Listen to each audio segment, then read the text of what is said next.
Hello, good evening friends. എല്ലാവരും സുഖമായിരിക്കുന്നെന്ന് വിശ്വസിക്കുന്നു. ഇന്നലെ ഞാൻ പോസ്റ്റ് ചെയ്ത വീഡിയോ NMC CBT അഡൾട്ട് എക്സാമിൻ്റെ ഓവർവ്യൂ ആയിരുന്നു. അത് എക്സാമിന് പ്രിപ്പയർ ചെയ്യുന്ന സ്റ്റുഡൻസിന് എന്തായാലും ഉപകാരപ്പെടുമെന്ന് എനിക്ക് ഉറപ്പാണ്. അതുകൊണ്ട് കണ്ടിട്ടില്ലെങ്കിൽ കണ്ടു നോക്കുക. ഇന്ന് ഞാൻ വന്നിരിക്കുന്നത് NMC എക്സാമിൻ്റെ ന്യൂമറസിയുടെ ഒരു സിംഗിൾ ക്വസ്റ്റ്യനുമായിട്ടാണ്. വളരെ സിമ്പിളാണ്, കണ്ടു നോക്കാം. ഓക്കെ, അപ്പോൾ എക്സാമിന് ഞാൻ അറ്റൻഡ് ചെയ്ത സമയത്ത് വന്നിട്ടുണ്ടായിരുന്ന ഒരു ക്വസ്റ്റ്യൻ, അതായത് ഒരു മെഡിസിൻ കണ്ടെയ്നറിന്റെ പിക്ചർ നമുക്ക് തരും. അതിനകത്ത് മെഷർമെന്റ്സ് ഉണ്ടാവും, അതായത് 10 ml, 20 ml, 30 ml. അപ്പോൾ അതിനകത്ത് ലിക്വിഡ് അല്ലെങ്കിൽ മെഡിസിൻ തന്നിട്ട് ആ മെഷർമെന്റ് നമ്മൾ കറക്റ്റായിട്ട് നമ്മളത് എഴുതുകയാണ് വേണ്ടത്. അവിടെ നമ്മൾ യൂണിറ്റും എഴുതണം, അതായത് എത്ര ML ആണെന്നുള്ളത്. നമ്മൾ ML നമ്മൾ CBT എക്സാം ന്യൂമറസി ആൻസർ ചെയ്യുന്ന സമയത്ത് ML എഴുതുമ്പോൾ small m capital L, exactly unit അങ്ങനെ തന്നെ എഴുതുക. ഞാൻ ഇൻട്രൊഡക്ഷനിൽ പറഞ്ഞതുപോലെ ML അതായത് യൂണിറ്റ് നമ്മൾ മിസ്റ്റേക്ക് ആയി പോയി കഴിഞ്ഞാൽ നമ്മുടെ ആ ക്വസ്റ്റ്യൻ്റെ ആൻസർ കംപ്ലീറ്റ്ലി റോങ് ആവും.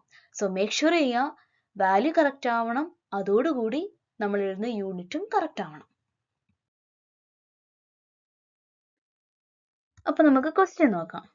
ഈ ക്വസ്റ്റ്യൻ കണ്ടില്ലേ, what is the volume that has been dispensed? അതായത് ഈ കണ്ടെയ്നറിൽ എത്ര വോളിയമാണ് കൊടുത്തിരിക്കുന്നത്. എക്സാമിന് നമുക്ക് ഈ ഷേപ്പിൽ അല്ലെങ്കിൽ ഒരു കോണിക്കൽ ഷേപ്പിലായിരിക്കും കണ്ടെയ്നറിന്റെ പിക്ചർ തരിക. അതിൽ ശ്രദ്ധിക്കേണ്ട കാര്യം 10, 20, 30, 40, 50, 60 ml. 60 ml ഒരു കണ്ടെയ്നർ ആണ്. അതിൽ എവിടെ വരെയാണ് നമുക്ക് ലിക്വിഡ് അല്ലെങ്കിൽ മെഡിസിൻ തന്നിരിക്കുന്നത്? 20 ml.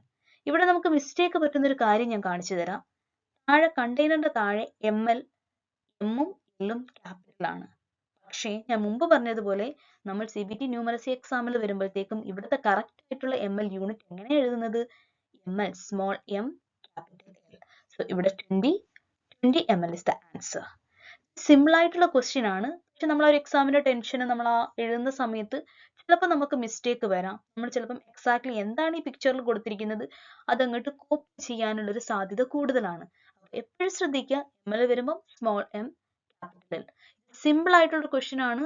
നമുക്ക് ജസ്റ്റ് പിക്ചർ നോക്കി അത് എത്രയാണ് വാല്യൂ കറക്റ്റായിട്ട് യൂണിറ്റ് എഴുതുക, നമുക്ക് ആ 1 സ്കോർ സിമ്പിൾ ആയിട്ട് നേടാൻ കഴിയും. വീഡിയോ നിങ്ങൾക്ക് ഹെൽപ്ഫുൾ ആയെന്ന് ഞാൻ വിശ്വസിക്കുന്നു. ഓക്കെ, കൂടുതൽ ക്വസ്റ്റ്യൻസ് ഉള്ള ഡിസ്കഷനുമായിട്ട് ഞാൻ ഈ അടുത്ത വീഡിയോയിൽ വരുന്നുണ്ട്. സോ നിങ്ങൾക്ക് ഈ വീഡിയോ ഉപകാരപ്പെട്ടിട്ടുണ്ടെങ്കിൽ please like, comment, share and subscribe my channel.